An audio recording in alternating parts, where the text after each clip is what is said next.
Good evening, fellow Ambazonians. For those of you joining from ground zero, ground one, Gabon. Gabon, I spoke to some great Ambazonians from Gabon this morning, and I think their spirits were lifted up to know what lies ahead. I want to welcome all of you who are joining the broadcast. I can't forget all of you here in the diaspora and everywhere, even in Mexico. In Mexico, it's a privilege to have you here on ABC Amba Television by way of satellite, by way of the social media. Also, we're going to be having a very, very exciting broadcast tonight. And as usual, I would like you to go on and quickly hit your share button. Quickly hit your share button. Let's make it 700 so I can come to you with a very special guest that I have bringing to you from ground zero all the way from ground zero. So please, ladies and gentlemen, for those of you watching by means of Facebook, go ahead and hit that share button. And remember, I will be right back.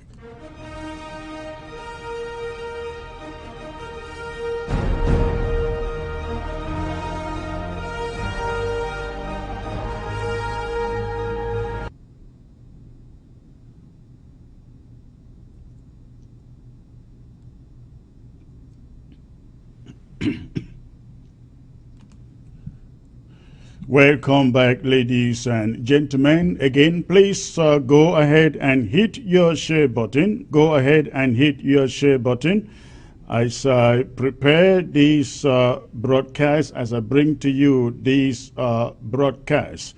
I will take a short commercial break, for a very, very important call here. Please go ahead and hit your share button. You need a financial instrument.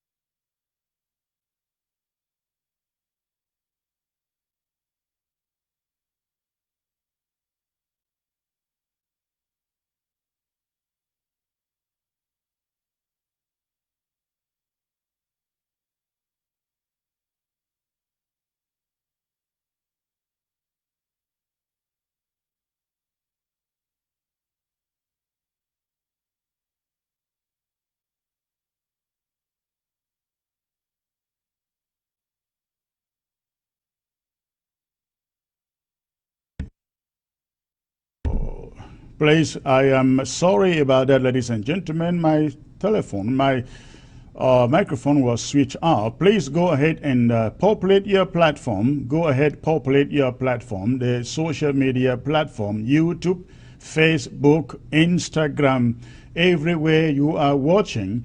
ABC, please go ahead and hit the share button. Quickly give me 700 people, before I come to you with my guest, tonight. We're going to be talking about ceasefire, negotiations and reconstruction, the temperature on ground zero. That is the subject of my discussion today with my guest from ground zero. So please, ladies and gentlemen, go on and quickly hit your share button. We're getting close to 300 people right now. Please quickly hit your share button so that I can come to you with that information. In the meantime, I want to send a message to ground zero, especially FACO in particular. Again, we have learned of the efforts by the colonial divisional officers and the colonial mayors in FACO, their effort to torpedo the ghost towns, the Monday ghost towns that we've had over the years since the beginning of this conflict. We are sending a warning to them that again, they are stepping into dangerous territory. They know what happened to Patrick Ekema when Patrick Ekema ventured into that territory trying to sabotage ghost towns and lockdowns. The colonial DOs and the mayors in Victoria, in Tico, in Boya, again, they have ventured into Ekema's territory, and I just hope that they will not regret what they are trying to do. Number one, forcing people to pay some taxes. Number two, shutting down their shops. And number three, trying to stop ghost towns. We are sending a very, very strong message to every one of these colonial illegal administrators in these towns and cities. Sirs, Patrick Ekema tried this before, it didn't work. If you continue in this exercise, it's a matter of time, we will stop you. Again, you continue this, it's a matter of time, and we will stop you.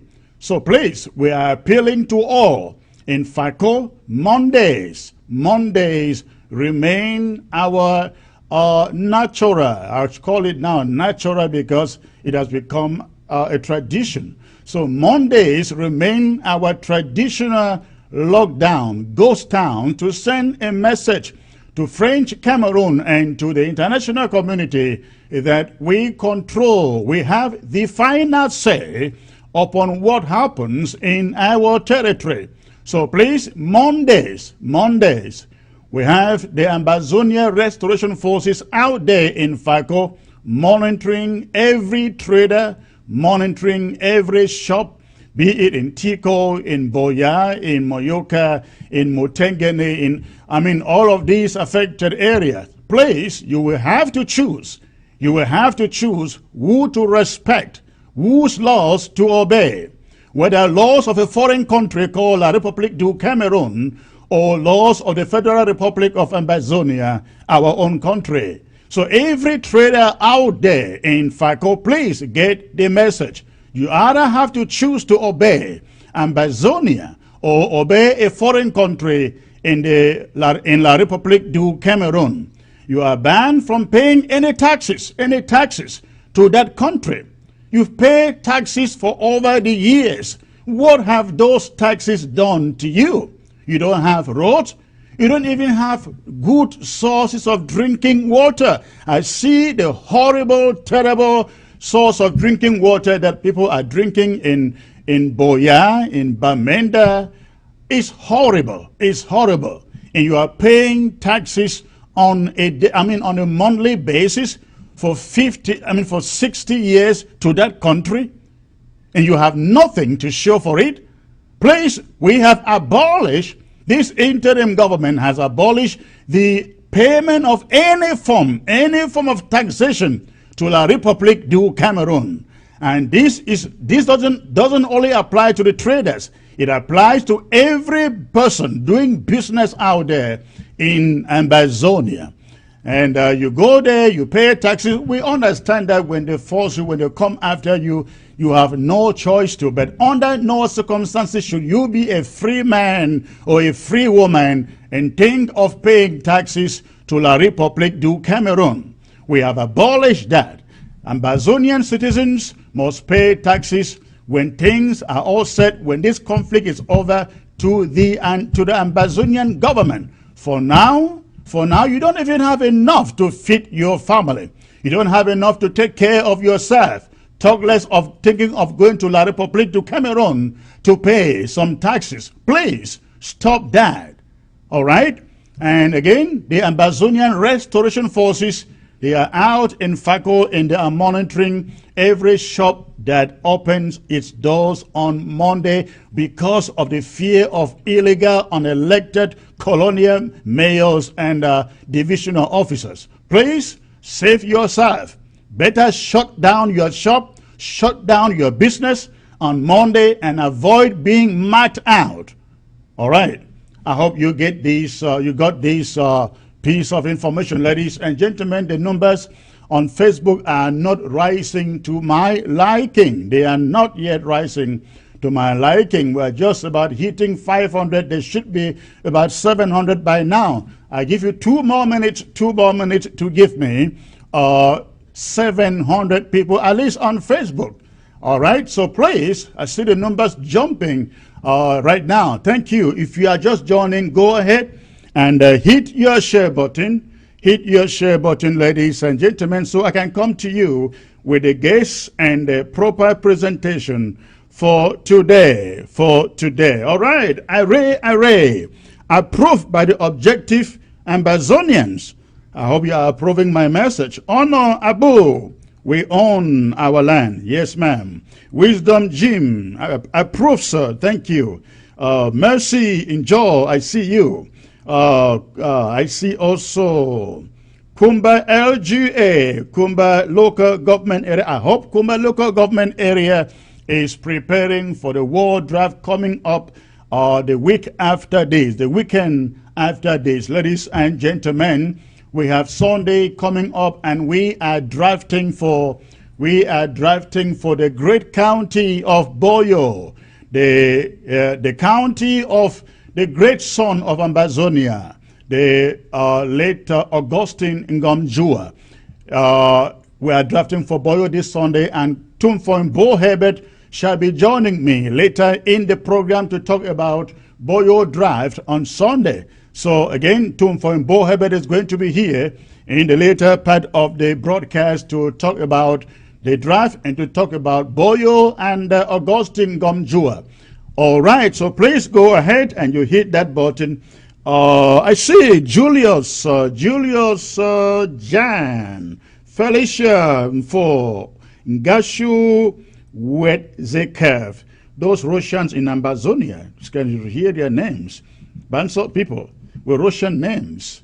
Okay, I see also Jiang Tano. Also Tinia Infon. Greetings, Secretary Chris. Watching from Ground Zero. Wonderful. May I know where you're watching from in Ground Zero, please? I hope you have electricity. All of you have electricity, because I learn every time ABC, particularly myself, coming up live, they shut down electricity on Ground Zero. But thanks for letting me know you are watching from Ground Zero. Those of you just joining, please go ahead and hit that share button. Go ahead and hit that share button. We're getting almost 600 now. Let's use the last 1 minute, ladies and gentlemen, to saturate this Facebook platform with at least 700 people. Again, I'm having a very exciting guest coming to you all the way from Ground Zero, and we are talking about ceasefire, negotiations, reconstructions, and of course, vis-a-vis the temperature on Ground Zero. Now, before I get there, ladies and gentlemen, coming up to you a few minutes ago, I got sent some statement coming from the so-called elites. I just received a statement from the so-called elites of Libya, elites and the funds so-called from Libya. And the statement is essentially a threat to yours truly and other Ambazonians and Libyalemas in particular who are out there standing for a free and independent Ambazonia. And the statement is threatening yours truly. I haven't read, I read it in the rush. I have not gone to the details of it, but at least all I know is the statement is threatening yours truly and threatening other patriots hailing from the BLM who are standing for a free and independent Southern Cameroons. Now, why I will take time to read and digest that statement, I see a long list of so-called elite and funds or chiefs signing that document. That document will go down in history, ladies and gentlemen. The document will go down in history. When it is all said and done, when this struggle, when this revolution is all said and done, we will use documents like this one to know who was on the right side of history.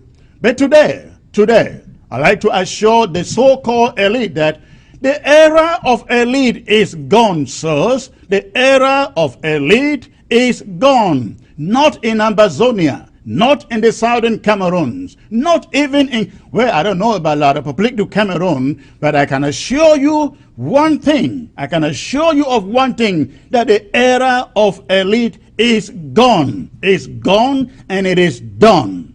Never again, never again. Because what is the need of elites? What is the need of elites who abandon their constituency, settle in the foreign country, because they are afraid to stand for what is right? They are afraid to stand for what is correct. Again, the era of elitism in Ambazonia is gone.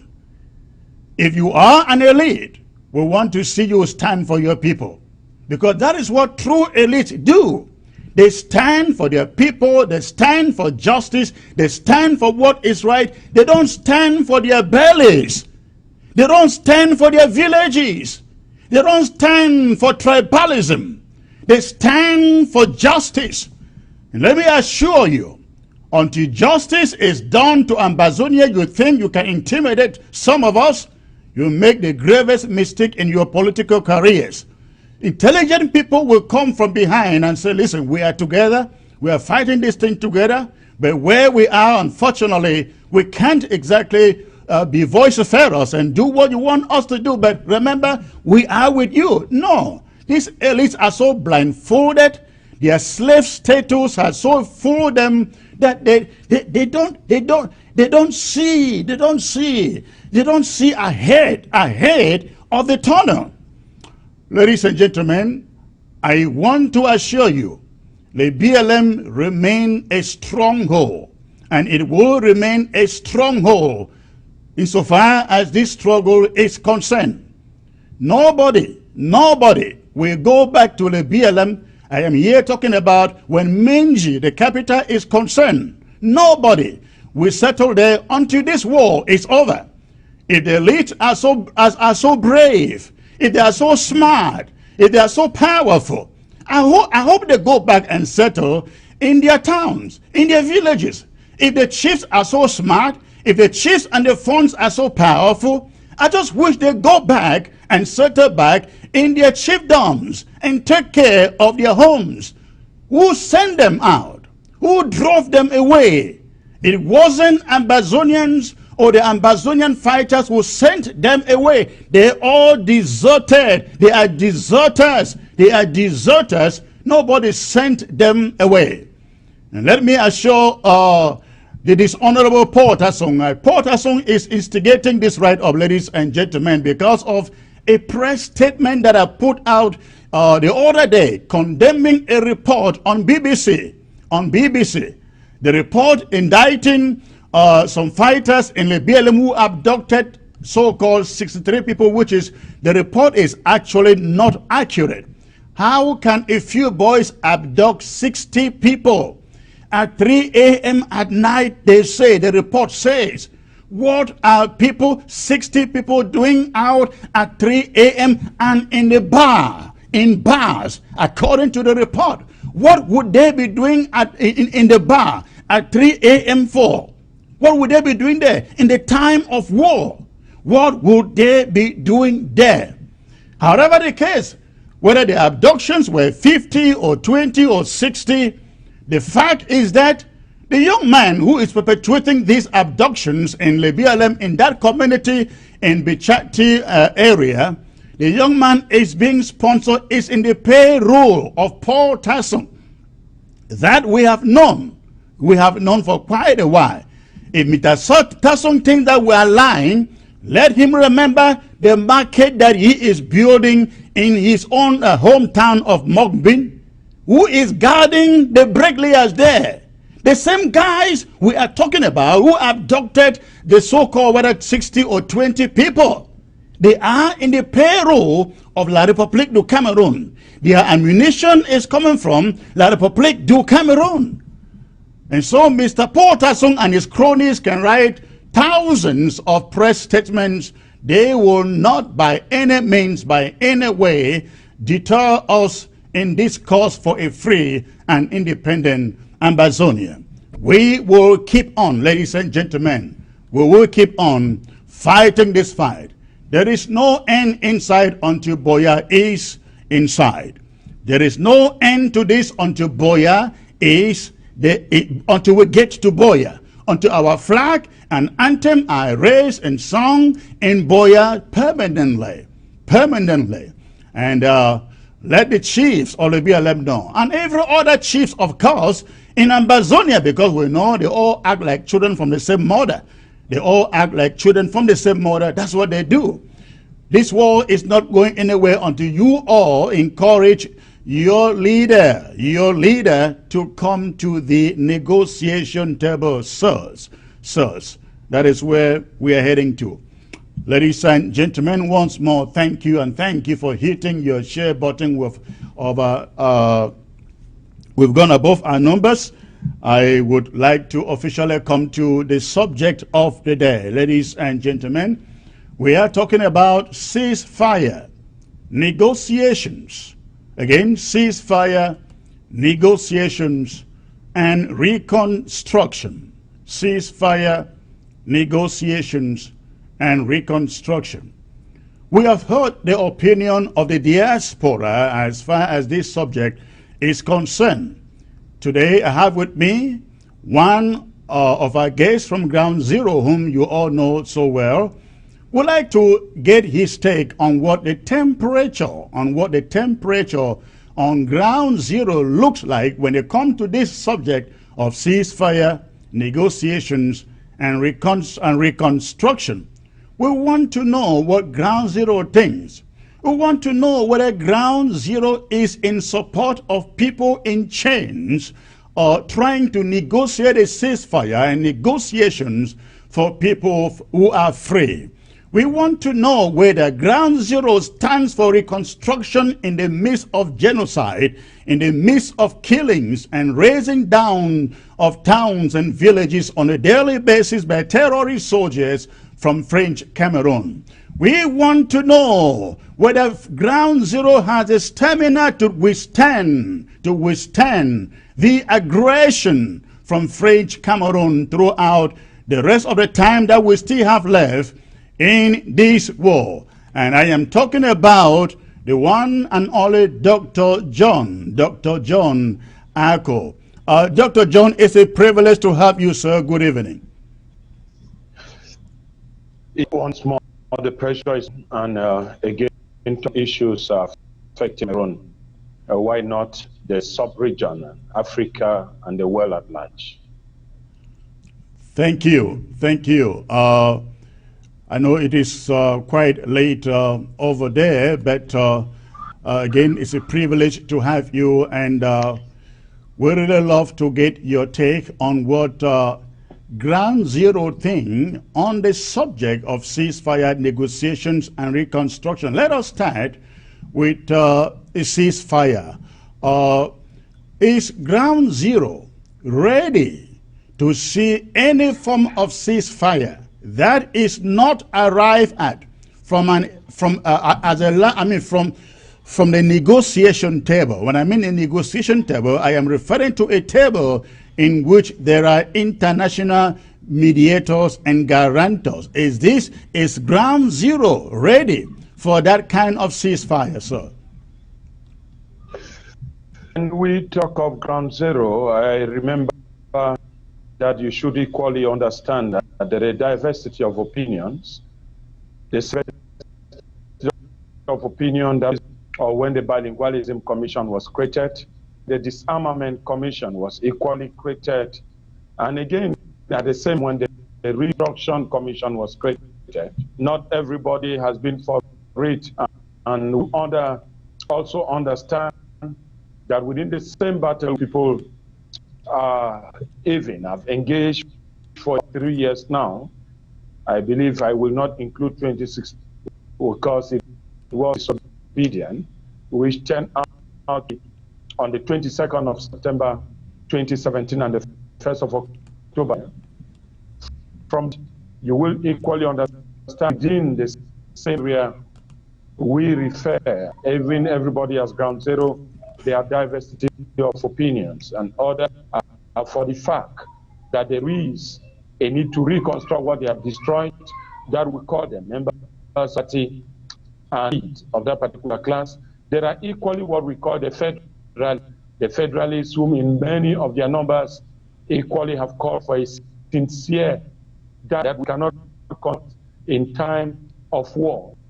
If I may stop you a little bit there, when you refer to them as calling for is sincere, I mean the word, my emphasis there is on the word sincere.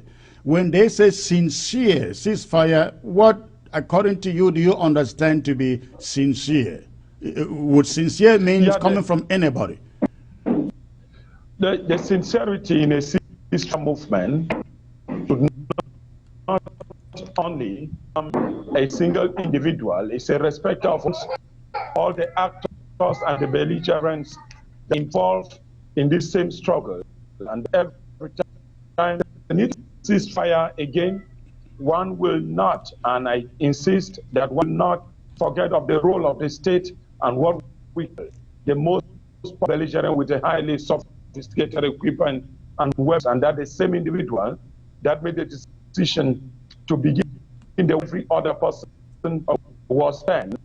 And when the military that would guard the nation against foreign enemies were declared to be used in an internal conflict, there is, I mean, on the part of the state, be as they have the power, the pen has taken a lot of times to call for what they call the Grand National Dialogue, which, in my opinion, was just a political instrument used to propagate science of the ruling party, and again to give the international community again what we have criticized, that so ever called the Grand National Dialogue was just a phenomenon where the agenda was drafted by individual, and the discussions and whatever debates that were gone there taking place were highly decided. The various commissions created by a single body. We are from without this Grand National Dialogue. We are a period where nothing has changed on the ground, but I believe very sincerely that people's opinion believe that you are not the strongest political party. The MRC party, at the same time the dialogue was held, many of its members, including the leader of that party, Moise Kamto, was in prison. Many that, in fact, the government knows that those who are creating problems in the Northwest and the Southwest, those in the grounds and the group, the separatist movement or the secessionist group, the need for a sincere dialogue, which is said to be inclusive, should therefore consider the forces that are not fair with the way in which things are being handled. And there should be any dialogue, whoever, wheresoever it is, should equally be. There is going to be a fair. Then there is what we call a mutual understanding of all the four stakeholders that presently are involved in the conflict ranging area of the Northwest. You talked about quite a number of groups on Ground Zero, or Ground Zero being divided into different groups, the Federalists, the Unitarists, and of course, the Restorationists. Who are the majority? Who are the majority on the ground? Do you think they are Federalists, Restorationists, or the Unitary State guys? Yeah, I like you to see my statement. It is not like concept of majority be so subject, because there must be a value to counting, kept giving you a mathematical expression of numbers that gives you an idea. If such cannot be proven, then all of us are based on ideas. And again, if we look at the other extent, is who accept the highest for the individual with one of the third force after the state.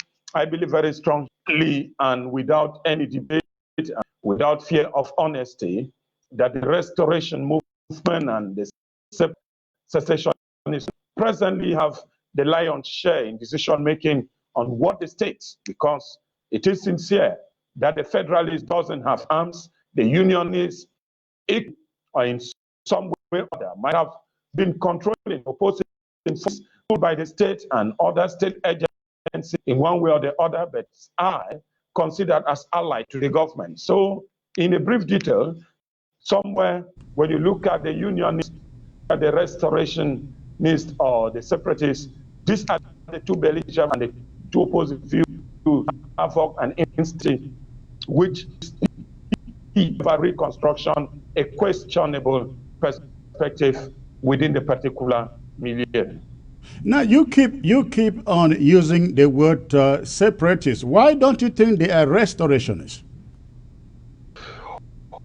Yeah, you remember within the context of academic research and honesty in intellectual understanding, called the restoration was more aim of the forces fighting on the ground, but within of what we have now of it from the state of the government, it being sung as secessionist or separatist movement. The word restorationist is always used to refer to the military of the secessionist group. It is like you call the military of the state and the restoration forces of the separatists.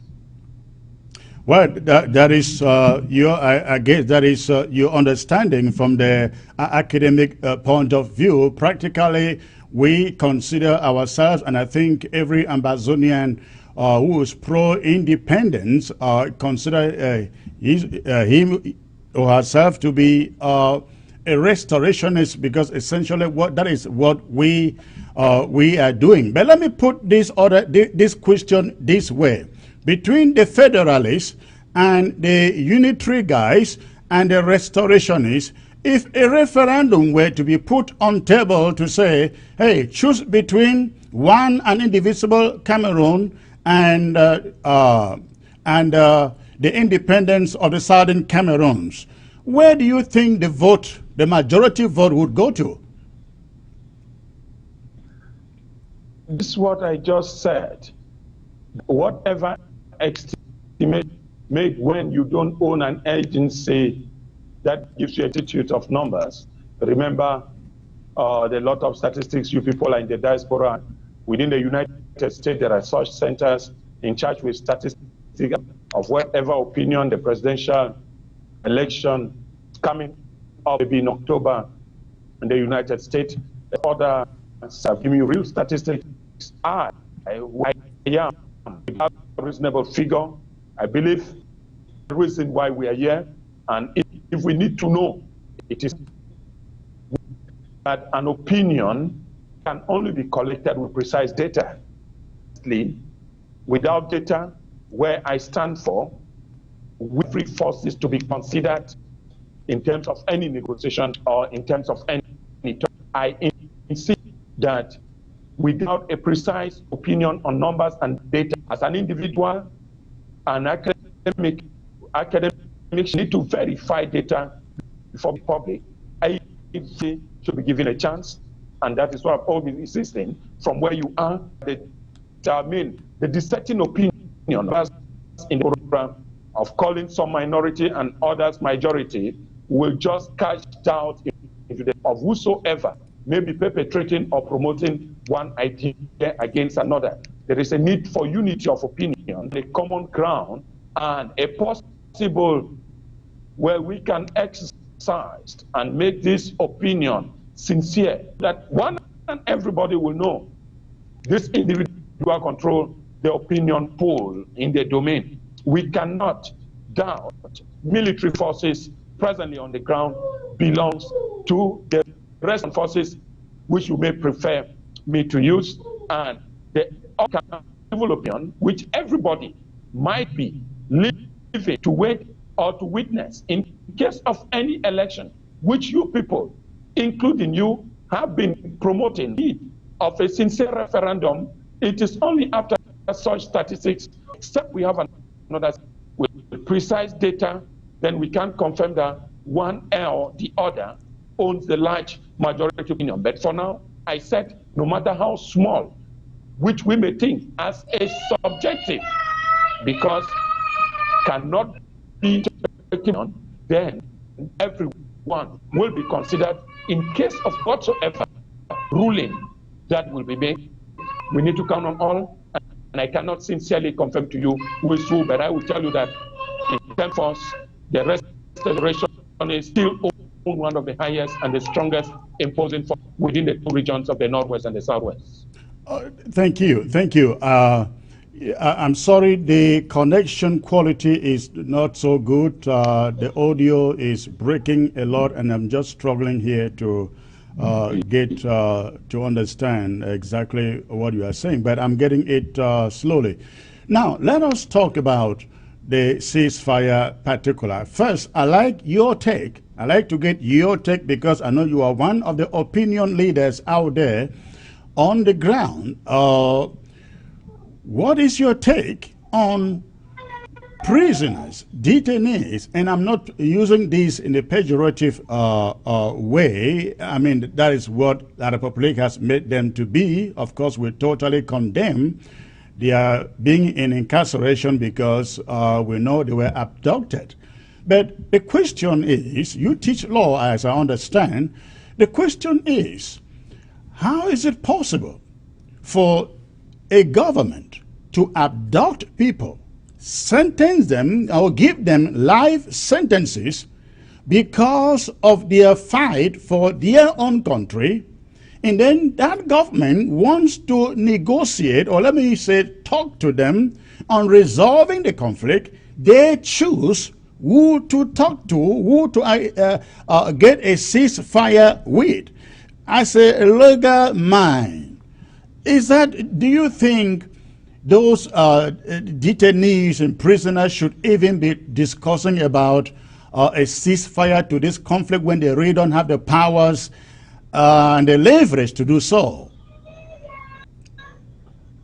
You see, that is where, if I might have been influenced by a lot of other opinions, including your outing, I saw the outing of Sisi Kwayo Oktabe and the others at the Kondengi Maximum Prison. It gave me an idea that there is no problem. One, the majority for they are out of prison, which the liberty of negotiations to remain a basic human right. Prisoners, remember, have the right, basic human dignity while in prison.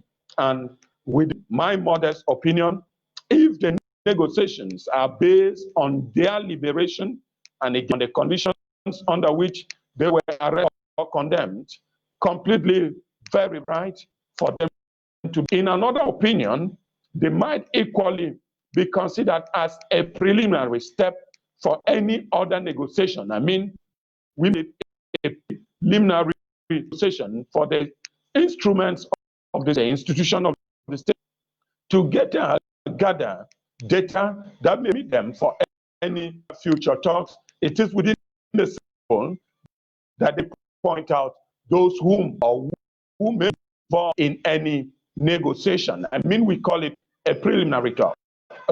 In many situations of the world, it has always indicated that many governments always try to talk with those in prisoners who have been arrested, understand the basis of who they can talk to before getting out into any negotiation.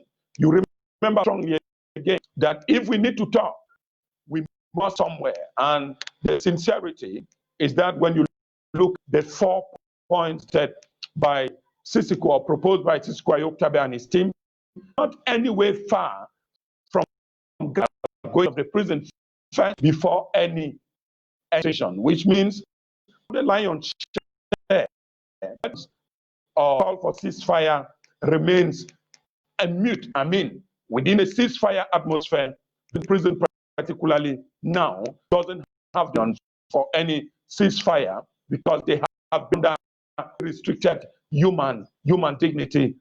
They cannot talk and do not count forces on the ground. The government is aware. So, which means within the forces of the state, we don't know what they do, and that the government of Cameroon, well, that the opinion of the is being controlled by other forces you can call or the government abroad and shun the scarf and whatever. The government is who gives logistics, who gives financing, who gives opinion, who orders decisions of what goes at ground zero. But before any other talk is given, all those who are may equal part and parcel of the negotiation. What the preliminary negotiation had maybe was to receive an opinion. Why not see if the people, the individuals whom have been, some of us condemned the illegal and the illegal arrests they were taken from the in Nigeria or Abuja, and they are only internationally condemned. And the Nigerian court has given a ruling that the government of Nigeria has used a fabulous amount of money for such illegal abduction. These are clear. Those in prison, I insist, have presently to give any sanctions. I believe the Senate team, and with what you people call the government is aware of the war draft, is equally panic, and that a lot of finance rates within these quarters may create a more tension in the days ahead. And preliminary talks will be necessary for everybody. What you are saying there is the government of La République du Cameroon is certainly very, very worried, very, very concerned about the amount of money that the restoration movement is raising. That's what you are hearing from ground zero. It has been that. Even the government is aware about it. And have been a lot of pressure again from the French. And remember, within the French government, they had the money, about 50 billion francs CFA by the French government for reconstruction. Because the United Nations, again, believe in the security meeting, many countries are already endorsed. Cameroon, south, the conflict in the northwest and the southwest was placed on there. And the government is afraid it has to ban. France, who is government in Cameroon, has not taken upon himself to see how the problem should be resolved. That is why you see the continuous French ambassador in Cameroon, whom others consider that the government in Cameroon is simply a region, and the president has been chosen as governor of Cameroon, and he is being given his accountability. The French ambassador, who is the representative of government in Cameroon. What we are doing is the French government equally has a hand and a result and a report to principle of United Nations that they are making efforts. Donald Trump has accused insistently of not being able to solving conflict in his colonial country. And of it, which is Cameroon, if there is a need for any Security Council, France will need to print a clean and clear report of supportive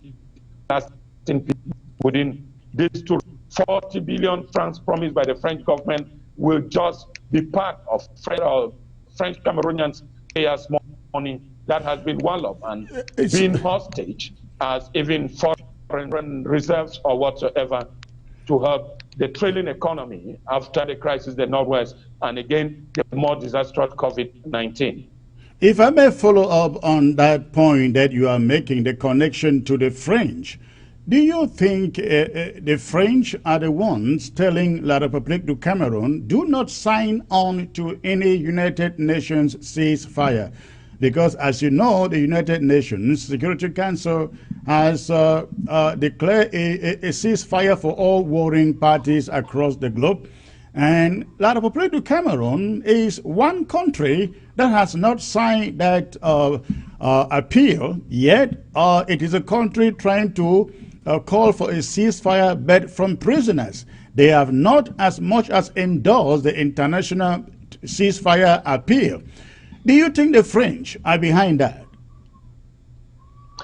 It is not like maybe I will tell you that the top military officials and the advisors in the French, it is not against said, it is not without any reasonable understanding that the French government has a lot of influence in Cameroon and maybe opinion for Cameroon. Remember, before the opinion of where and endorsed, there was a need for the head of state to go and present a report to the Cour des Chambres d'Élysée or the Paris presidential house, and that is after then that the of Grand National Dialogue, which they give you an idea that the Grand National Dialogue was still a manipulated opinion of the French and on the nation. Remember again, the release of Moise Kamto and his group was still done.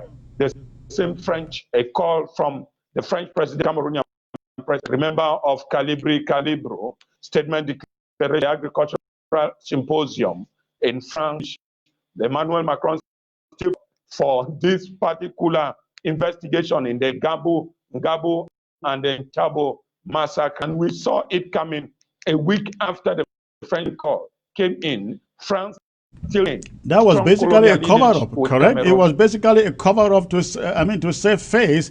It wasn't like they were serious, because since their investigation, what have we heard? We learned that they went to court. We don't even know what happened in court. So it was a sham. It is, and we equally consider that the Cameroonian government has been playing more with the political opinion, and the entire community that they are doing seriously proposing actions, and that the separatists are not equally concessions, that they have made a lot of progress, there are a lot of commissions, they have carried investigations, and a lot of that. It is not the first time. We are not talking of the Ngabo massacre. Remember, you are a Cameroonian, and you can equal the Legionnaires disaster. We don't talking disaster in Sanfula, in Yaoundé. We are talking of the Ezeka train incident. A lot of still remain in a very, very pitiful. They cannot. Commissions, as we have said in Cameroon, have never helped. Inquiries have never produced any results, and have never problem in Cameroon. Most often than not, such commissions are created. One national community, a leverage, a launch that of the Cameroonian government's nation towards international partners within and financing opinion of the Cameroonian political atmosphere. Let us get back to the ceasefire subject. Do you think, what in your opinion, now let me put it this way. Do you think Ground Zero would accept a ceasefire that is reached between detainees or prisoners and La République du Cameroon, as we had with Iko, Sisiko, and the others? Would Ground Zero accept anything? That is assuming they were to arrive a deal. Do you see Ground Zero accepting it as a settlement? When you talk of, I still remember with the issue of called the partner or the actors involved. When you talk of the Ground Zero accepting, those who are of the unionists will tell you that they are okay. Those who are federalists will tell you that there's time. Propaganda been made here, and we have seen that several opinions. I think I'm actually referring to the overwhelming majority whom you refer to as supporting independence. Yeah, exactly. That is what I'm saying, that they will equally tell you that those who support independent or the restoration forces, which maintain military opinion on the ground, will never and will not give in until there is a sincerity for those who control the forces present on the ground. There is sincerity, from what I mean, the interim government to give an opinion, or those who control the same forces on the ground give a ruling. President not done, within my modest opinion, nobody, including foreign partners, that those who are in prison still maintain us to call for a ceasefire. It may be part and parcel of it, but not the opinion or the final decision maker particular ceasefire. All right, thank you. That makes a lot of sense. Now, we have absolutely no problem with the 4 points advanced by Sisiko. But we have said Correct. It is absolutely out of place for those 4 points to be deliberated upon in Yaoundé between the restorationists and French Cameroon or La République du Cameroun. The reason being that you will never, you know what I'm talking about here. You will never trust any agreement that is reached between La République du Cameroon in that country, because you are a living witness to how many resolutions. You just mentioned the so-called Grand National Dialogue and their resolutions. Nothing has happened. We remember the tripartite in 1991 What happened to it with all the good recommendations? Nothing happened. At the beginning of this conflict, they said they were creating a Supreme Court, an Anglo-Saxon Supreme Court in Yaoundé for the English-speaking population. Of course, we don't know what happened to that. So on and so forth. Anything that you agree with La République du Cameroon within that territory will die the moment you walk away from that table. So we are saying, yes, there is nothing wrong in what Sisiko demanded for. But to sit in Yaoundé or anywhere in La République to talk about it, to discuss it, is absolutely out of table. Now, we want to sit with La République du Cameroon in front of international mediators, with guarantors, to discuss even those same 4 points. Do you see anything wrong in that? You, as an opinion and equally a participant in this, I believe, Chris, you will believe with me that at times the minds is what we call in dialogue and negotiation. When sincerity doesn't count, sincerity negotiation can equally undermine even at the level of the international politics. I mean, we can still decide to take negotiation of dialogue, and that the history and what we are struggling today, the fly propaganda or the agenda was drafted by the United Nations, and the United Nations was aware, and that South Road cannot be independent by even or 2 weeks or a month before French Cameroon. The United Nations was aware that the independence of Southern Cameroon before it being combined or reunified with French mean give him the authenticity, and that the act those who control Southern Cameroon might have had their through the document certificate of independence of that nation, and so equally be and only be independent with La République become precondition. And France went ahead to manipulate, and the English themselves, they were not even present. I mean, the British people were not even present and have never even cared about that of the territory. Do you imagine that what we are suffering today was a whole that have been drafted, that this is the way forward? We are going to manage this region. We are going to cover up and we'll downgrade the second star, and that will change the country, bring back the parliament women. All those steps were taken to give you there was an agenda drafted. With the same international community, a lot will be done. Well, the question I ask most often than not is the sincerity of opinion of international actors. And one thing I have to any others, I will tell you that the international community and politics is a game of interest. And a lot of these people would like their interests first to count. It took maybe just a week and 2 weeks or more to assassinate Gaddafi, but you can accept with me that it is 4 years with more deaths. The international community is mute and keep on the nation making propaganda and declaratory statement of that very count. One thing, dialogue is not where it takes place. The sincerity and transparency opinion is what we consider, and that is why those of us who are here talking and do that one of the points levied by Sisiko and Co. was that amnesty for all, and that those who are in the diaspora come to Yaoundé and talk. Presence of other international actors. Why not? With the sole guarantee. It is coming to Yaoundé to talk in the presence of other international actors again is a no-go area for us, because you cannot say to me that Yaoundé can guarantee my security flying into that country. I will not try that. I will never try that.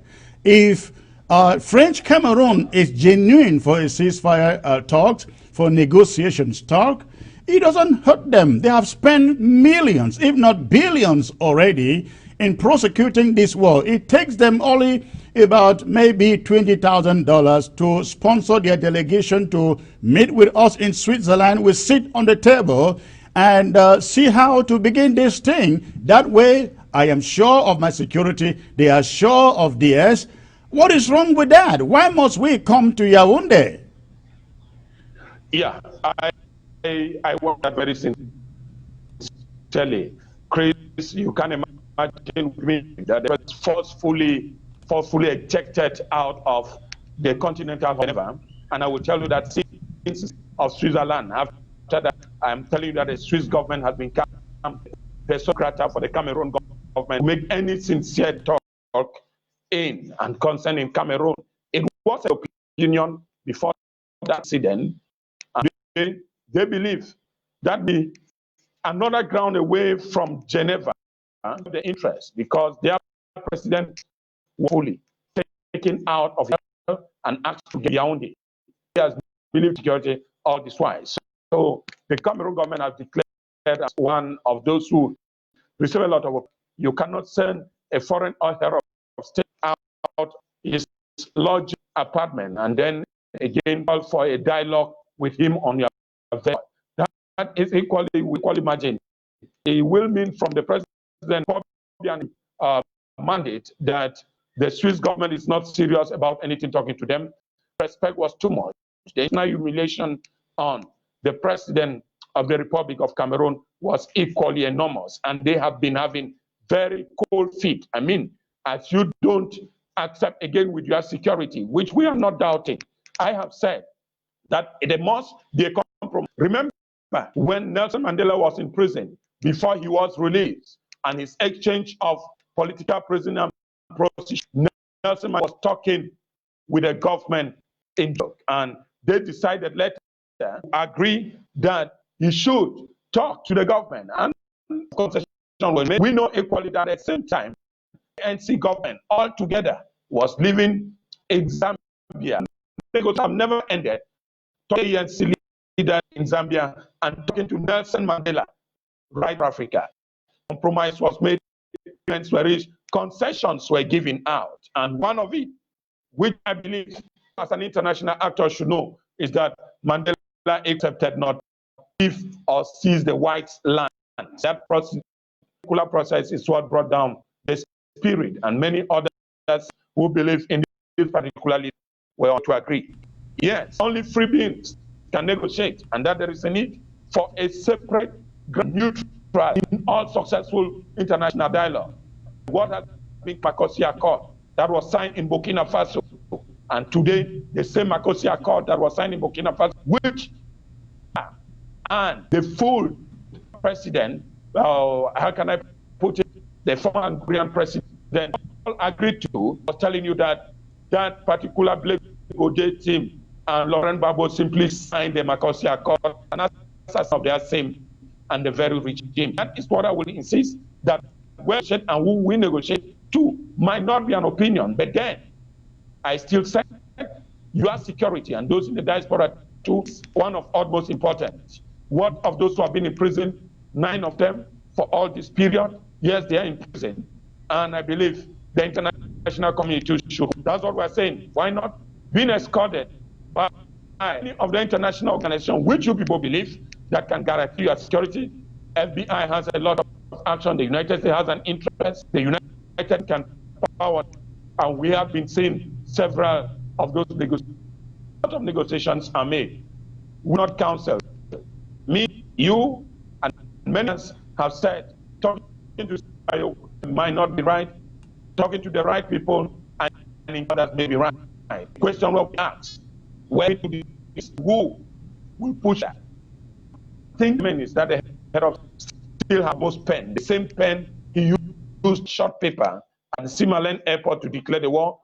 The same pen to sign for the creation of the Disarmament Commission, the Bilingualism Commission, same pen equally used to decide that dialogue can take place in any other country, since there is a need for peace. There is a need for peace in Cameroon. Everybody had believed that, but how will that come without the people involved? There have been the belligerent, the forces that control the disorder, the conflict ground, included.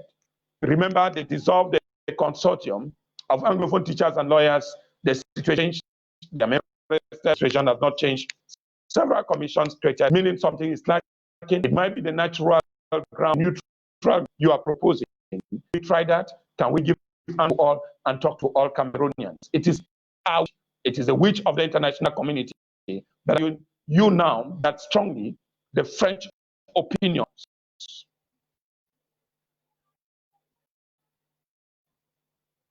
Well, a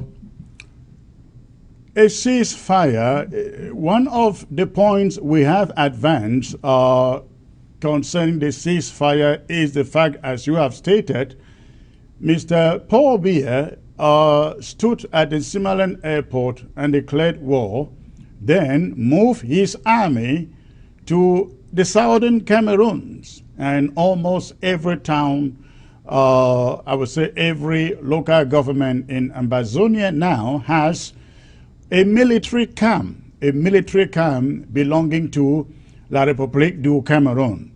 And La République du Cameroon is talking of a ceasefire. We have stated that we did not declare war. Ambazonia did not declare war. Ambazonia has not fought across the Mongo or Matazam.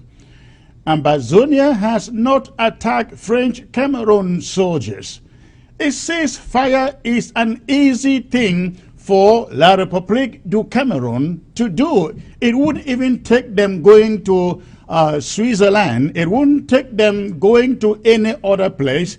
It just takes them signing a decree, because, I mean, you understand, everything in that country is by decree, It takes Mr. Biya signing another decree, asking his soldiers to pull out of Ambazonia, and Ambazonian restoration forces, we have no one to fight against. Isn't that as simple? Shouldn't you guys on the ground zero be advocating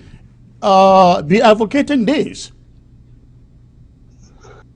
Yeah, I believe we are first time. Again, that at the beginning crisis said a lot of things.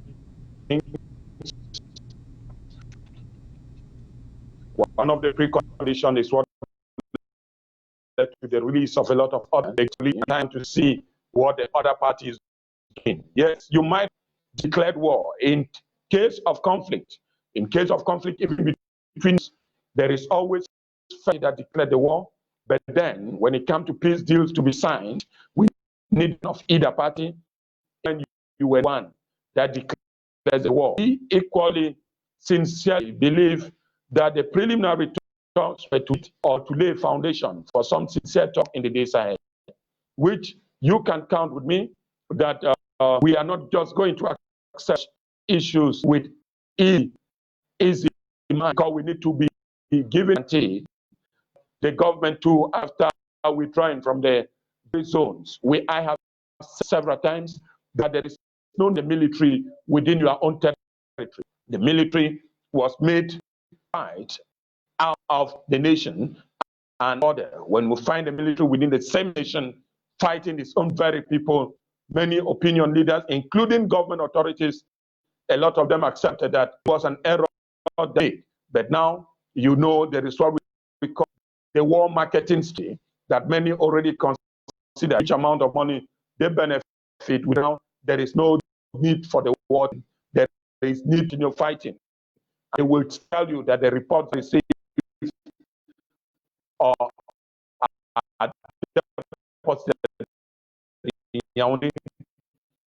always give an impression with declaration by members of government who make huge amount of money by giving fake reports to the state that they will win, then they will win, and that peace will return.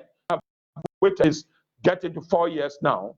The war has not ended, the fighting has not ended. That is why even the international community and Guterres and his government said the time should, and that is a ceasefire. At times, we have seen equally unilateral ceasefire in moments throughout the world. We equally seen a mutual ceasefire within and everybody. It should be like a step that he took the decision to take order to call off the war, then the other parties too can never consider. Because it will be very impossible when two parties are fighting, you ask another to drop his weapon while you are still holding your own weapon and not treating, maintaining the same position you are standing. It makes in this case, I think there is a little difference there because, again, our boys have not moved.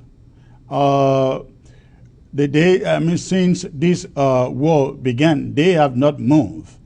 And it is French Cameroon, it is their troops that have moved. So if French Cameroon were to lay down their arms and pull down their arms and walk away, our boys, just where they are seated, they lay down their arms and go about their daily lives. Don't you think so? Yeah, that is what I said. At times, ceasefires are made as a unilateral decision. At times, to give chance for peace. We have seen that cases. And in all times, it needs a mutual understanding of forces on the ground to act.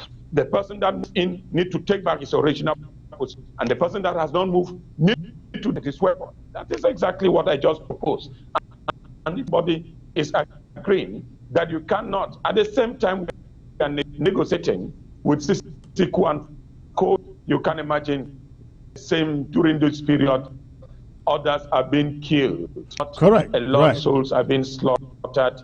Again, can we be talking of the same time to give instructions to call people to even depose? And in fact, when people give out truce and other ceasefire, which is temporal and again. So but I'm sure, of course, you guys on ground zero are not so naive to think that French Cameroon really wants a ceasefire. They actually want to go about their reconstruction, knowing that the moment there is any form of ceasefire, people enjoy a certain level of peace for maybe 3 months, 6 months. They don't want to go back fighting again or living the old life. So a lot of people to Cameroon cause of the war and start reconstruction, and the fighters get tired and want to walk away. Isn't this what they are looking for? I guess you guys on ground zero, you know this. Yeah, it is not like knowing. You should know very well that all government have been proposing is just an intention to quell tempers. And again, like I said, they are looking for methods of peace, meaning to restore peace in the two regions. And it can take them to win souls and win others that will come down, drop bombs.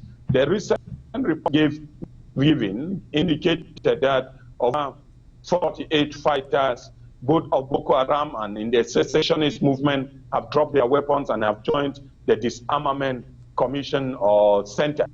And will mean the government will say that the has been made, meaning this project will work. We even have if there's going to be any reconstruction, because I'm telling you, a lot of things have happened where we are. Promises have been made government. Villages have never been constructed. Centers to rehabilitate others constructed. It might happen as a propaganda to quell down, and why not? As I said, to launder the image of abroad, to still prove that, look at, we have given them a construction agenda and they are not still okay. Don't you think they don't even need the people to think they are not even for a ceasefire? Doing nations in a town or in a region, we need to see projects and not movement projects. The minister was in that, he appreciated things. A lot of other dignitaries have visited the area. The Minister of Defense have visited this armament commission and what we are going to do. If the government is believing in what we wish to do, I believe if you need to build castles, if you need to build the stadiums and then move ahead and install the infrastructure. See, and give the sincerity that you are about doing it. I've been aware, I wish show particular agenda. Many are still doubting. The message is so decorative, enticing, and attractive that there is sincerity in the opinion. I will tell you that the Zekatrin incident, the monument that was promised, is getting to 3 years, has been done on that point. How will we believe that in the whole of the Northwest and the Southwest and the number of schools constructed, we need to take some commissions, attendance to propaganda before reconstruction takes place? We need a project on the ground, rather as a marketing strategy or a marketing to call for intentions or to wish weaken the minds of those who are in the region. To what extent? Dr. John, it's rather unfortunate. I wish we had a better connection. The audio is not good at all. It's kind of getting a little difficult to get you through. But I guess the audience is still hanging in there. I guess they can understand you. But let us talk about a little bit about this reconstruction thing that we are talking about. How do you even think reconstruction without looking for an enduring settlement to the conflict? This is the way we look at reconstruction. In our view, reconstruction and what is going to be reconstructed should come out of the table of negotiations, because normally you have to go about, send people to go about, take statistics, take data of whose house was burned, which school was burned or destroyed, and so on and so forth. How many people need homes, and so on. They need to do this. This has not even been started. And they are talking about reconstruction. And unfortunately, the UNDP is part of this. Is this the kind of reconstruction that you're talking about? Yeah, Chris, you have data than I do. Equally, I will accept with your opinion and the worries you have raised. It's not yours alone, but the Cameroonian public, I believe very strongly, has not seen reconstruction without how do you construct. Remember when we asked of the road between Babajo and Santa, the government has given reasons that that road was under construction and that construction company could not continue without bringing for peace, and that in it they have a lot they cannot do without peace returning in Babajo Santa Road. How are they then going to construct the whole of southern Cameroon, which is under tension, under an armed conflict? Minister Tassong responded in his opinion that development efforts will go to regions calm and quiet before progressing to areas of war as a strategy to the worry of the people, which means it was going to take another 10 years, maybe, to reconstruct. And is this really the effectiveness of the Reconstruction Commission? So reasons will equally be given. The project cannot be taken out because the armed conflict is still continuing. If we accept on this, and this is a difficulty and this is an obstacle, why then take the second step before the first? So there will be a need for sincere, we have said it several times, there will be a need for sincere dialogue and inclusive that all sisters are called upon first, and then the project of reconstruction. Remember, the Reconstruction Commission in South Africa did not come in of war. It came in when South Africa agreements were made and concessions were given, and when peace has returned, that is when we have the Truth and Reconciliation Commission in South Africa. Can my own country equally honor its international to first of all take dialogue as an opportunity, give peace a chance? He says that sincere dialogue is what it is not my opinion. Everybody shares opinion. We cannot be going for reconstruction without saying we can construct minds and involvement of one and any actor in the domain if only all the actors are okay for that particular action. And workers can equally go to work without fear that a peace deal has been reached and that reconstruction effort will be a part of compensation for those who have lost their houses, bridges, schools, colleges, or whatsoever markets. This can be done, but not in an armed war. We cannot be constructing. Remember, I told others, before we set up the Bakassi Development Commission, it never came when Nigeria was holding parts of Bakassi land. It came in when the Green Tree Agreement was reached between President Paul Biya and President Obasanjo of Nigeria. Why can't Cameroonians equally learn this lesson that for any government effort to region, there is a peace deal that signed and appease the people of this area, because it will be very bad for us to see the same people that killed a member of the family in development efforts in the region. Not just throwing water on a deck's back, and that will come back to the same point we're doing now and before. Remember, a lot of actions that I've always called them perishable or futile solutions never created or generated any impact. This is bad. Dialogue is what everyone is. Amnesty to all involved in the crisis is what we call. Why then do you take some assassinated, kill disarmament commission and keep those who make simply propaganda without arm? I mean, by words of mouth, you consider them more dangerous than those who have skipped down or dropped their weapons to come in disarmament commission and you forgive theirs. Is it not a fallacy? All right. All right.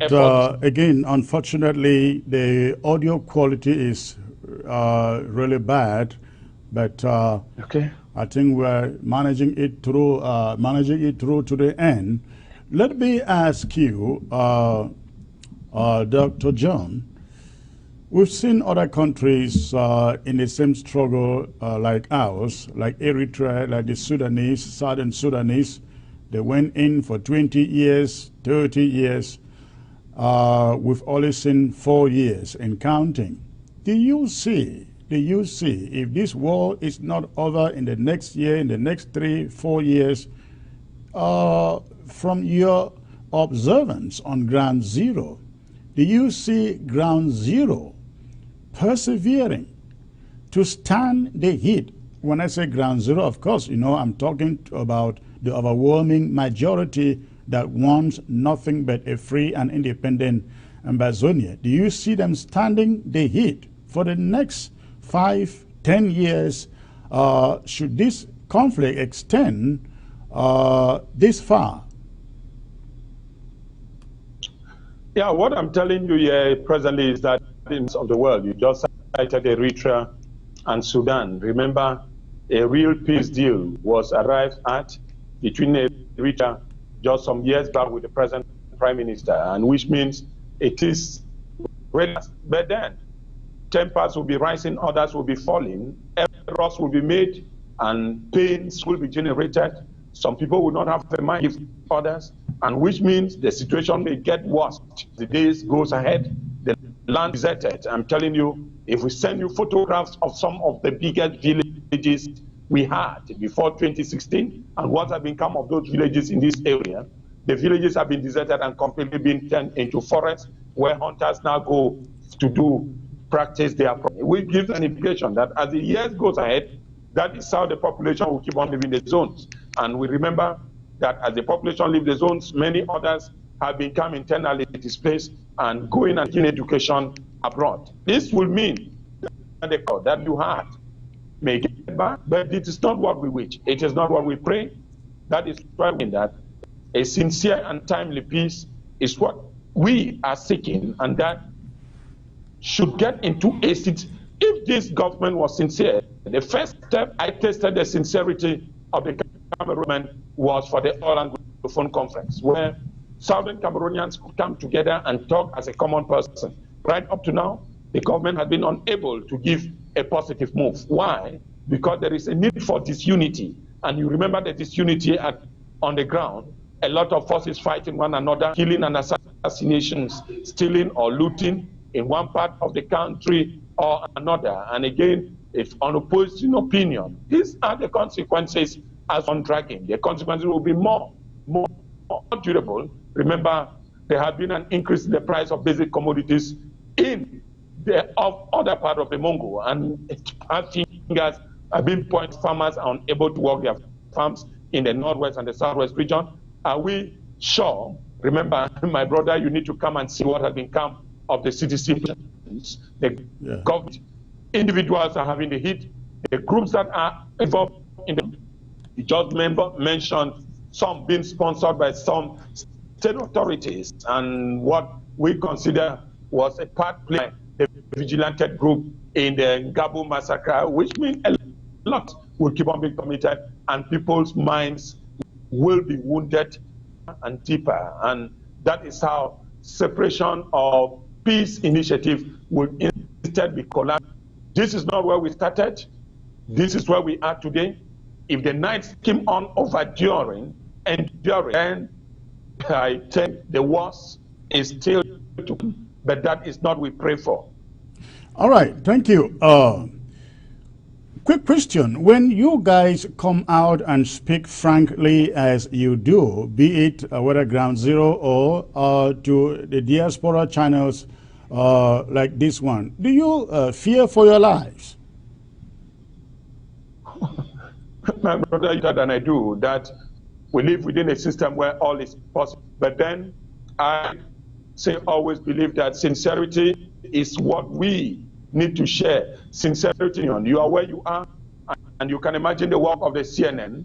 I have not seen the Republican Party under Donald Trump taking any of the CNN journalists to court or being slapped on the road or send military to harass them as we do here. We pray for a sincere and more liberal nation like you find in many other parts of the world. Remember, Ghana 20 years is no longer the same Ghana today. It might be a time for us to correct the errors of the past, and it might be the time for us to learn lessons. And a lot of those lessons, most often than not, don't come as a gift. They always come as a struggle, and this is one of the struggles which we have to do.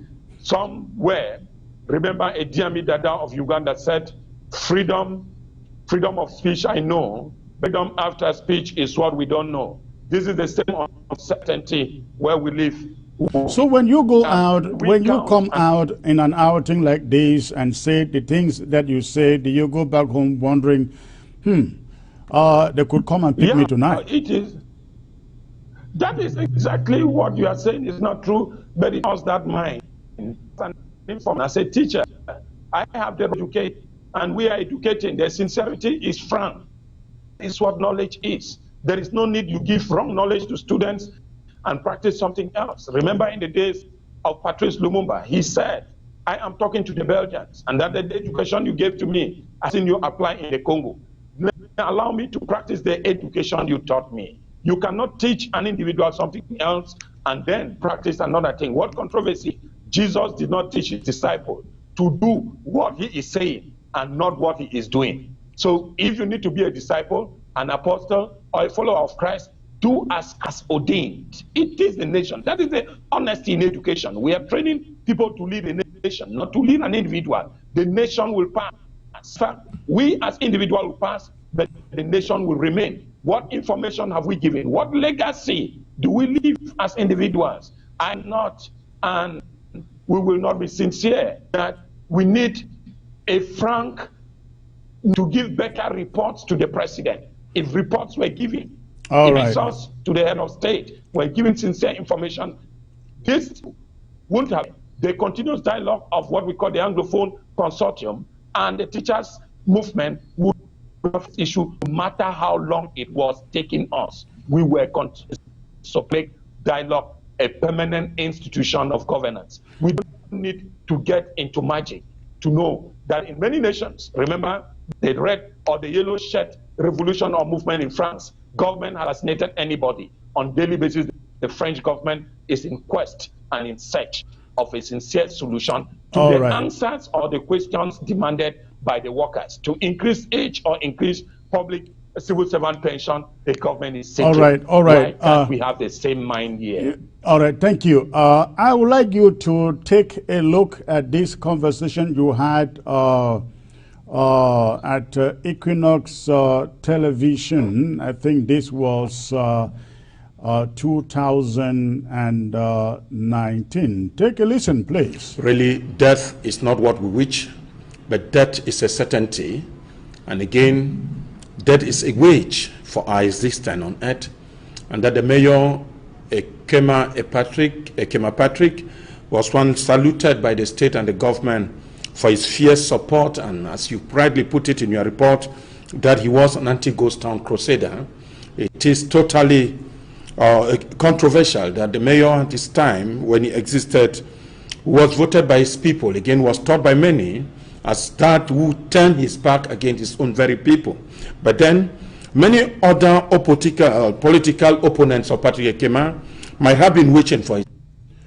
All right, Ekema was voted, voted by the people, cheered by the government. Then he turned his back against the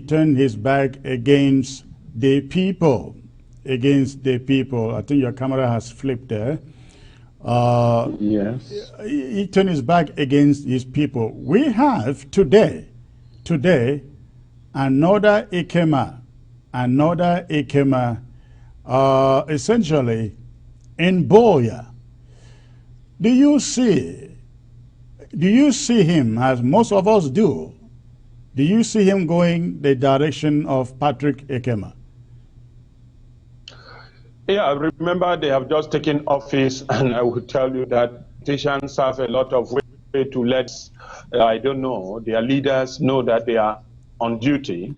He has a need, maybe to launder his own image within the political rank. Ekema did as Ekema, and see within my last statement, I have been trying to image what Ekema did to render him popular within his people. I don't understand. You might be emulating anyone whose record was doubtful, whose performance was questionable of yourself and what you are doing, us whether it is right, and stop emulating the examples. I have learned to maintain intent that which I know. If you are voted by the people, will you do what we have just seen in Limbe by destroying basic, no, sort of like the SDF chairman at the Limbe Council equally refuted the information that destruction to a common man, business by the roadside, to what extent do you render them hopeless? Are you doing so for the name of the people? I mean, politics is a game for the people, and by the people, those who elected you. If we take it back to the history of the Athenian democracy, we need an average opinion of each and every person before we take decisions against those people. The moment you stand against your own people, it was a moral conscience of these people that gave you the mandate. If today you can be against them, that it means somewhere you were not voted by them. You might have been appointed by the power of the prince. And this gives all the idea that within the party, all those who represent them wherever they are, there were no primaries that took place within the Northwest and the Southwest region, and that they were just elected, appointed by the CPDM elites and their class to represent those constituencies. So they know very well that any appreciation will not be from the people. Their promotion or demotion will not mean anything to any local person except by the government. So they carry out the wish of the government. The ghost town issue or kids that were held several times throughout the Northwest and the Southwest have always been a problem. And many others use it as a propaganda to send a message to the government nowadays that they are doing enormously. Can't you stand on your own feet rather than wearing the shoes of another person? I have graved the indulgences of Cameroonians. Ask what you have done, not what another person did. Stop pirating policies. Stop pirating identity. Your job is not my job. I have a duty to do what I'm supposed to do as an individual, and what keeps me intact is my moral consciousness. Is it right? What I am particularly passing as information, is it correct? There is fear of the unknown, and I believe we must think of why we live, what legacy you have behind. There is a need for the mayor of Boya, if time comes and if I'm given the opportunity to address the situation, I believe his advisors at the level of the council should tell him that we need to approach this otherwise. It would have been better for him to take a dialogue with the same people concerned before a decision is made. We are still thinking that ahead, it might come back to his senses because Boya, Limbe, and Tico might be creating havoc within their own people. And the environment where we live, we need to be very careful. We don't know who we have and who we have against us. So please, these are things which I said, and I will not say, those who voted me, am I serving them? Is this the way I should serve them? What legacy do I leave behind? I told you some time ago, if you watch some of the interview, when we applauded to the effort of Bella Mokichenli, the senator, whom for his time as a mayor of that town did not know any strike. He could handle the university students. Why not even the teachers? As a mayor, Bella Moki did a lot of jobs within that town, and to only realize that such legacy was just destroyed by his successor. So maybe this other one is ready to work on the same food, on the same footing like Patrice Ekema did. We just need to and see the next decisions he's going to take.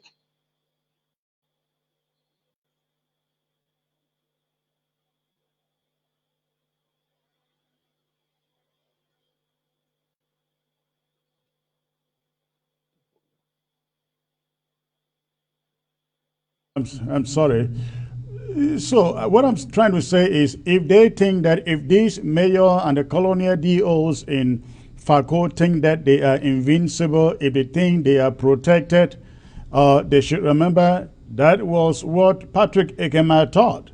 He had a battalion of soldiers sleeping in his compound, moving with him to everyone, even into the presence of his girlfriends' homes and to every hotel he traveled to.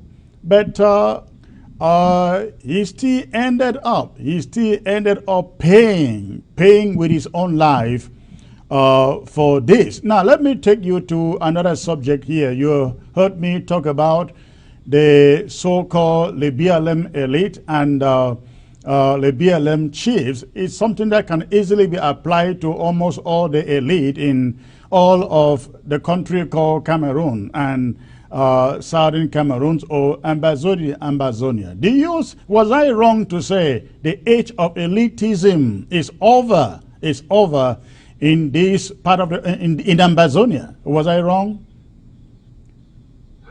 Yeah, you might be saying that the age of elitism is over. A lot of those elites too, where the documents are signed, you need to know the environment where the documents are signed. You ask whether they themselves were in the BLM or they were found in Buea or they were in Yaoundé. And where the meeting took place is where I am still to verify. A lot of those decisions at times were made after serious conscience enticement, meaning a lot of promises and cadeaux or what you may have as gifts were made to these particular people called upon, and that he who doesn't sign will have his chieftaincy dethroned. A lot of that we have seen around. So the circumstances too may be doubting, and they will still come back to tell you that I was asked to sign, and so who am I to refuse? So we know very well that the chiefs are the custodians of the laws of the people. And don't be surprised, some may even say that they didn't know their names were included. They were not consulted, so right? It is not new. It is not new. When you go to the parliamentary sessions in Yaoundé, others vote for others. Others, but their names they appear as voters. So we are used to this type of ball game, and it will be exactly the same. And that is what has been going around. We might not just consider the list equally as authentic, because a lot of names that are found, as I saw. Well, when we consider, hold on there, Barrister, we have every reason to consider them as authentic until the individuals in that list begin to step out to say, I was never consulted, I didn't sign it, I wasn't there. Until then, we will consider it authentic.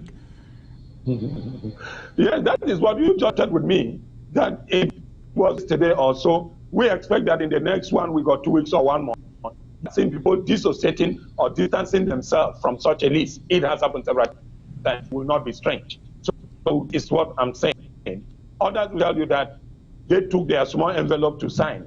And so any individual after a promise has been made, we just know that in law, there is that concept of consensus ad idem, that the minds of the parties should be at ease. How can you sign a contract when a promise was made? You made an agreement for an exchange of a promise in financial terms. Is it not still what we call corruption? Is it not still issues that are punished by positive Cameroonian law? If that is the case, we said it is something to regret. An elite in name of a chief or a fund has, first of all, to rule and people with sincerity and with that concept morals, which I have used. Some people will tell you that morals don't count in politics, but I believe very sincerely that the office of the president, the office of whosoever as the chief, has to call with the morality and integrity of an individual. If this is not what we are doing, then we have become hungry and we are ready to eat from any pot.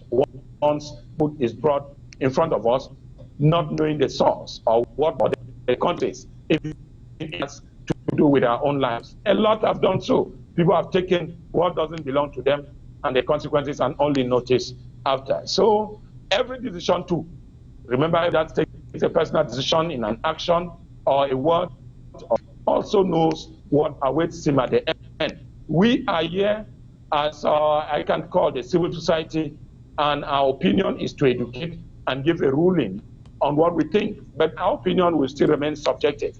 It's not an objective or a popular opinion, because we are not going into vote before coming here to talk what we are talking. Chiefs are supposed to protect the interests of the people.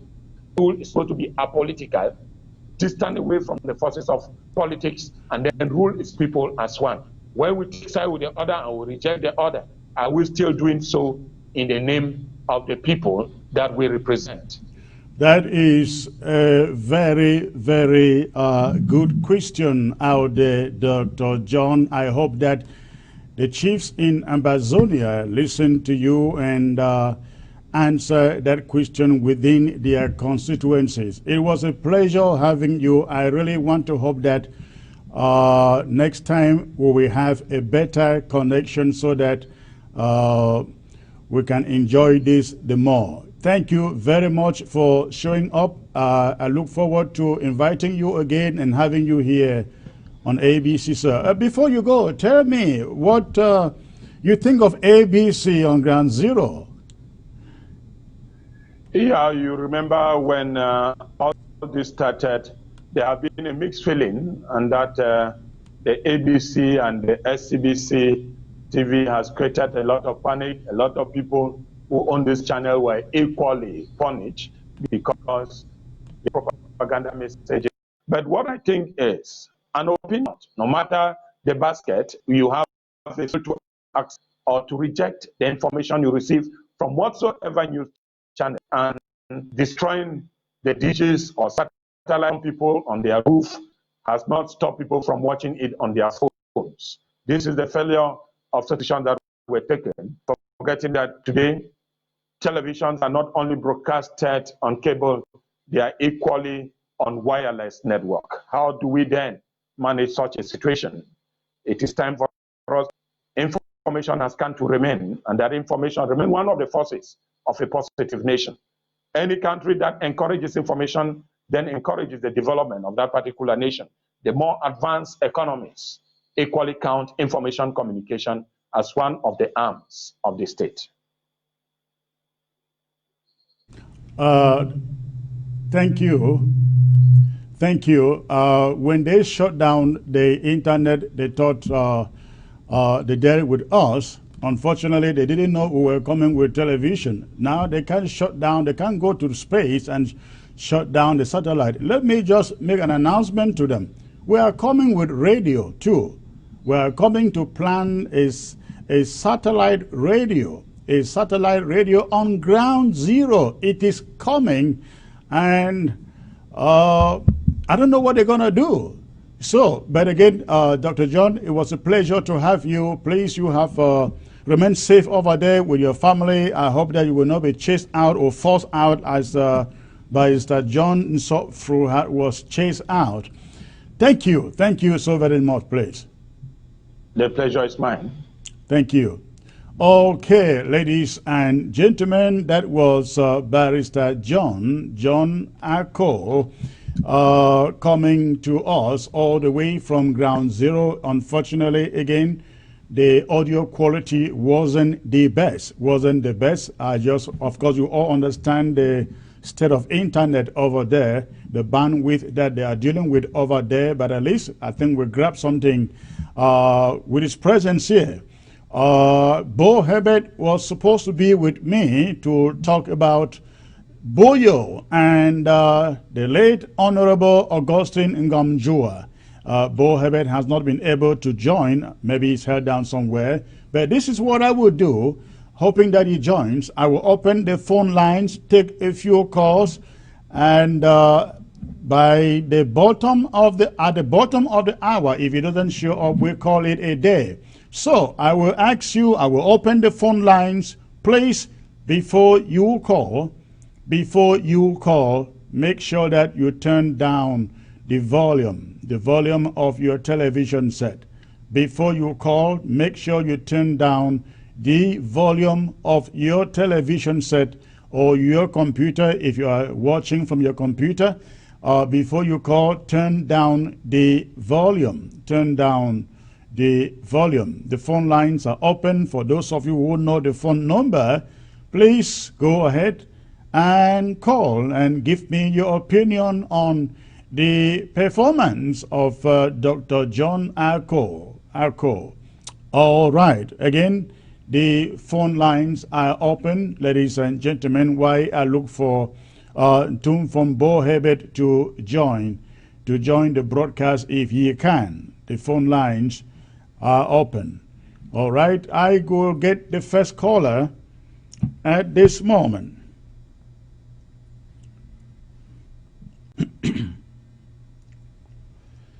Hello, sir. Hello, Secretary Chris. Good evening, sir. May I know where you are calling from, please? I'm calling from Switzerland, sir. It was a great show there with Barrister John. It was really an educative show. But my question goes to you, sir.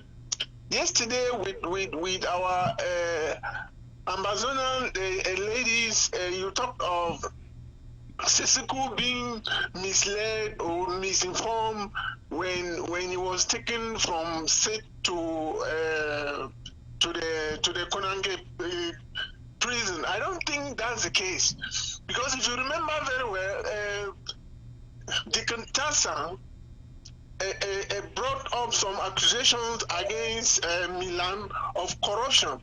Sisiku, on his own, decided to put that under the rock. Now, that is not the type of president that we want in Amazonia.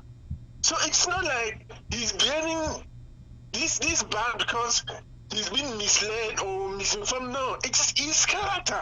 And I would like to know from you, sir, how was Siseko being appointed, because he was not elected? How did he come about being our president, sir? Please answer me. Thank you. Thank you for the call. I don't know what to say. I wasn't there when, whether you call it election or nomination or whatever took place. I wasn't part of the interim government. Remember, that was during Skarkov, when then transitioning to what do they call it? Cancer something. I wasn't there. But you may be right that he was not deceived. It was just a matter of character. Because, as you said, lots of allegations were made against Milan Atom. And they were just covered up. So it seems to have been something that was ingrained in him. And he took it into Konange and got stuck with it up to today. Again, that's an opinion. You may be right, sir. Thank you for the call. All right, let me get to the next caller here. Okay.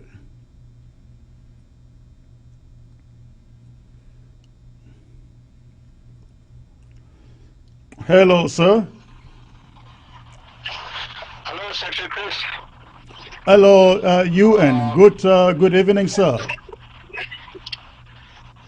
Yes, I want to thank you and Dr. Ako for the program of today. I want to tell Dr. Ako that we are happy with what he presented today. And if I have a message to those who are on ground zero, like the elites and the chiefs, we are telling them that what we are fighting for is for the freedom of all Amazonians, including themselves. So for no reason should someone say that because of fear or whatsoever, they will be signing documents and threatening people. If you cannot come out openly to denounce injustice and genocide, you can just stay. Stay away from the media. Allow us, those who can fight, because we are fighting to free all Amazonians. Remember, when the Prime Minister went to Bamenda, one person in the audience said that even the Prime Minister and everybody in the high table, they are with us in spirit. So this is high time. If you cannot stand and denounce injustice, denounce the genocide, why can't you just stay quiet? Because we are going to free all of Amazonia. Thank God a lot of people are beginning to understand that freedom can only come when you have the right to exercise your opinion without somebody chasing you, without somebody coming against you. Thank you people so much. I want Amazonia to continue to draft and draft and draft. Everybody, we need to draft. What we need is total and unconditional independence. Nothing to do again with La Republic.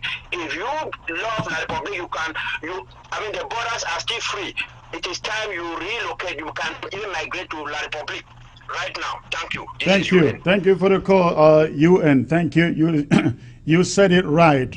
We are fighting for justice, and if any Amazonian elite or the BLM elite in particular do not like justice, stay where you are. Stay in Yaoundé. Remain in Douala.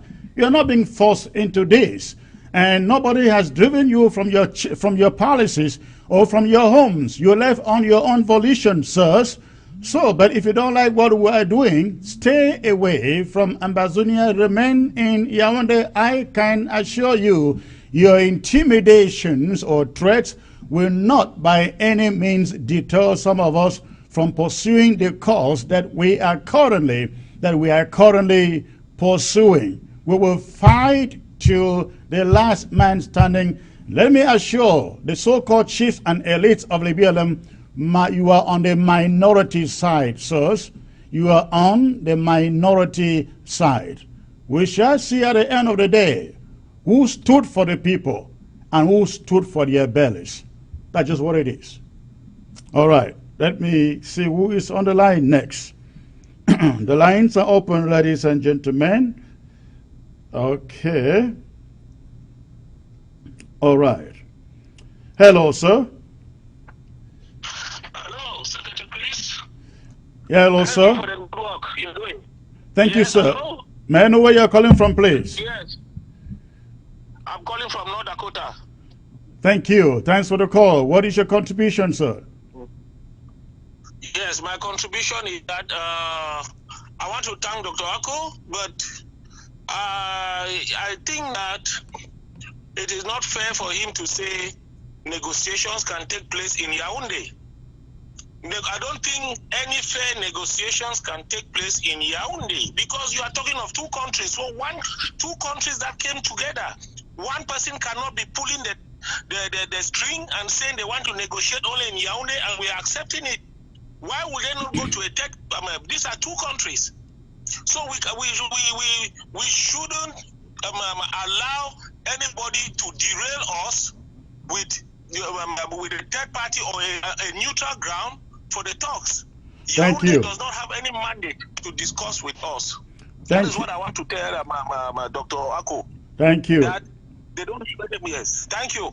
Thank you, sir. And that is the point that we are the interim government and, of course, the Amazonia coalition team, that's the point they are making. There is no way we are going to sit in Yaoundé or agree to sit in Yaoundé or anywhere in French Cameroon in that matter, not even in Boya or Bamenda. We're not going to sit in any of those places to talk negotiations or ceasefire, whatever the case.